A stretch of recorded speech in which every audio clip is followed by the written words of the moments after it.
یہ برکت عجیب چیز ہے. جس چیز میں برکت آ جائے اللہ اس چیز میں بندے کو پرسکون کر دیتے ہیں. اب اگلا کوشچن ذہن میں یہ پیدا ہوتا ہے کہ یہ برکت کیسے پیدا ہو سکتی ہے؟ تو چند اعمال ہیں کہ جن کے ذریعے سے انسان کی زندگی میں برکت آتی ہے. ذرا توجہ سے سن لیجئے تاکہ بات کو مکمل کریں.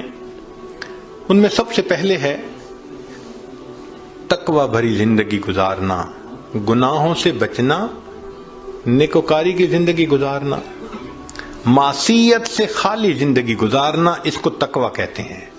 احتیاط والی زندگی، ہماری زبان میں کہتے ہیں نا to be on the safe side, English میں کہتے ہیں اور یہ to be on the safe side.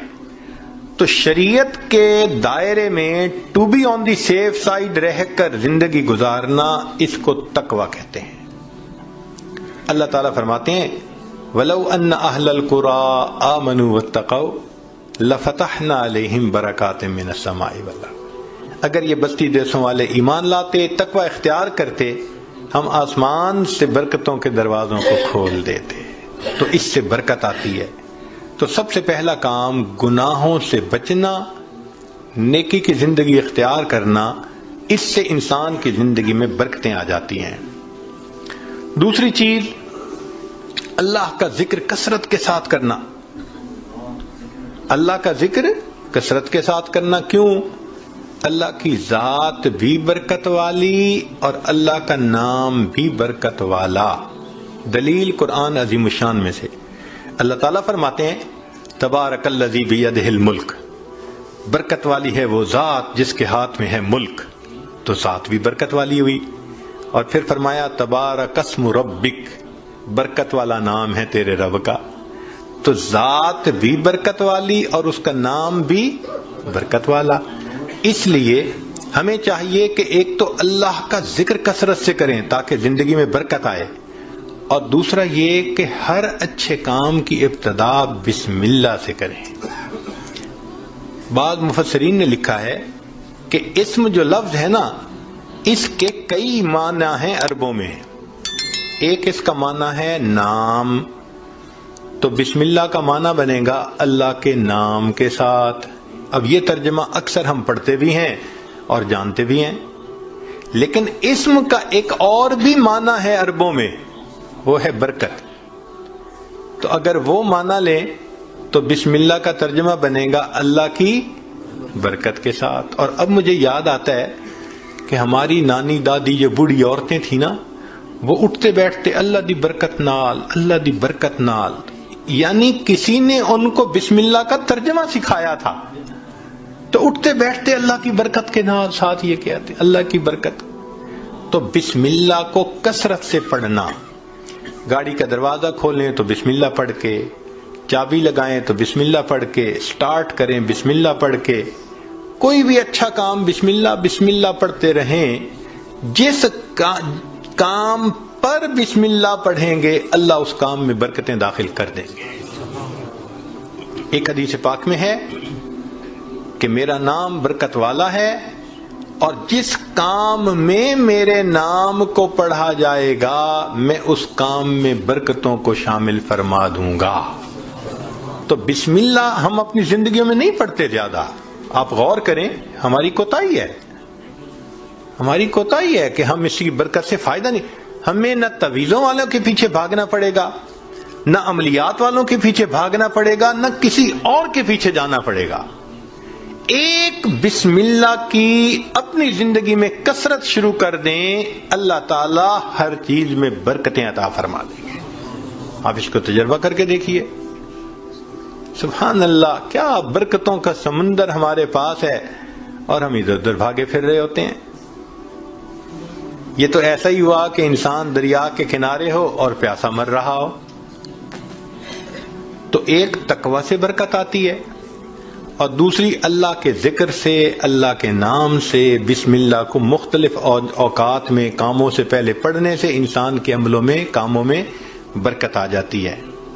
اور تیسری چیز کہ انسان کی دعا، اس سے بھی زندگی میں برکت آ جاتی ہے.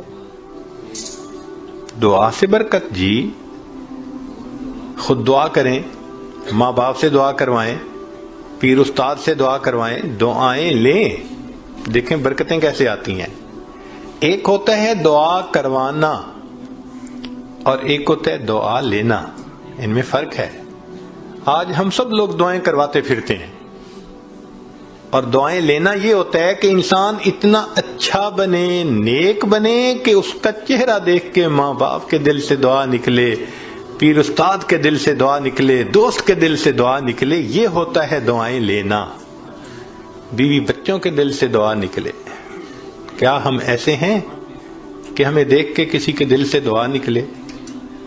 ہوک تو نکلتی ہوگی جو ہم ستاتے ہیں بیوی کو یا ستاتے ہیں بچوں کو یا اپنے ساتھیوں کو، تو ہمیں دیکھ کے لوگوں کے دل سے ہوک تو نکلتی ہوگی کہ اس نے ہمارے ساتھ کتنا برا کیا۔ کاش کہ ہم دعائیں لینے والے بنتے ہیں۔ دعا سے برکت، ذرا سنیے۔ ابو ہریرہ رضی اللہ عنہ نبی علیہ السلام کی خدمت میں حاضر ہوئے۔ اے اللہ کے حبیب صلی اللہ علیہ وسلم، میں باتیں آپ کی سنتا ہوں بھول جاتا ہوں۔ تو نبی علیہ السلام نے دعا دی، ایسی دعا ملی کہ فرماتے ہیں اس کے بعد میں بات سنتا تھا، مجھے بات بھولتی ہی نہیں تھی۔ انس رضی اللہ عنہ نے نبی علیہ السلام کی خدمت کی 10 سال۔ نبی علیہ السلام نے ایک مرتبہ دعا دے دی، اے اللہ اس کے رزق میں، عمر میں، اولاد میں برکت عطا فرما دے۔ فرماتے ہیں اللہ نے میرے رزق میں اتنی برکت دی کہ لوگوں کے پھلوں کا باغ تھا تو سال میں 1 مرتبہ پھل دیتا تھا، اور میرا پھلوں کا باغ سال میں 2 مرتبہ پھل دیتا تھا۔ اور فرماتے ہیں کہ اتنی میری آمدنی تھی کہ میں لکڑی کاٹنے والے کلہاڑے سے سونے کی ڈلیوں کو توڑا کرتا تھا۔ ذرا غور کیجئے، لکڑی کاٹنے والے کلہاڑے سے سونے کی ڈلی کو توڑا، تو وہ ڈلی کتنی ہوتی ہوگی؟ تولوں میں تو نہیں نہ ہوگی، تو کلوز میں ہی لگتا ہوگی کہ جو لکڑی کاٹنے والے کلہاڑے سے توڑتے تھے۔ اتنا سونا اللہ نے دیا، مال اتنا دیا، برکت اللہ نے۔ فرماتے ہیں کہ اولاد میں اللہ نے اتنی برکت دی کہ 100 سے زیادہ پوتے پوتیاں، نواسے نواسیاں میں نے اپنی آنکھوں سے دیکھے۔ 100 سے زیادہ۔ اللہ اکبر کبیر، اللہ نے برکت دے دی۔ ایسی برکت تھی ان کے رزق میں کہ ایک صحابی ان کے گھر آئے۔ میں یہ بات سنا کے ذرا آگے بات پڑھاتا ہوں۔ ایک صحابی ان کے گھر آئے، کھانا کھایا تو انس رضی اللہ عنہ نے اپنی باندی سے کہا کہ بھئی تولیہ لاؤ، ہاتھ ان کے دھلائے ہیں تو وہ پوچھ لیں۔ وہ تولیہ لائی تو تولیہ میلا تھا، تو انس رضی اللہ عنہ نے ڈانٹا، دیکھ نہیں رہی تم اتنا میلا تولیہ لے کے آئی؟ وہ کہنے لگی بس تھوڑی دیر، جیسے ہم کہتے ہیں نا ویٹ اے منٹ۔ اس نے بھی کہا جی ویٹ اے منٹ، میں آتی ہوں۔ اور وہ سیدھا گئی اور آگ جل رہی تھی، اس نے جا کے تولیہ اندر ڈال دیا۔ اب مہمان حیران ہے کہ تولیہ آگ میں ڈال دیا۔ تھوڑی دیر کے بعد اس نے تولیہ نکال دیا، صاف شفاف تولیہ، اور وہ لے کے آئی اور کہ پلیز پلیز ہاتھ آپ اپنے جو ہے نا اس سے صاف کر لیں۔ وہ کہتے ہیں گرم گرم تولیے، صاف ستھرا، میں نے اس سے ہاتھ تو خشک کر لیے۔ میں نے انس رضی اللہ عنہ کی طرف دیکھا تو پوچھا یہ کیا معاملہ ہے؟ تو انس رضی اللہ عنہ مسکرائے، کہنے لگے اصل میں میرے پاس ایک مرتبہ اللہ کے حبیب صلی اللہ علیہ وسلم تشریف لائے تھے، میں نے آپ کو کھانا کھلایا تھا اور ان کو ہاتھ خشک کرنے کے لیے تولیہ دیا تھا۔ جب سے اس تولیے کو میرے آقا صلی اللہ علیہ وسلم نے چھوا ہے، آگ اس کو اب جلانے سے باز آ گئی ہے۔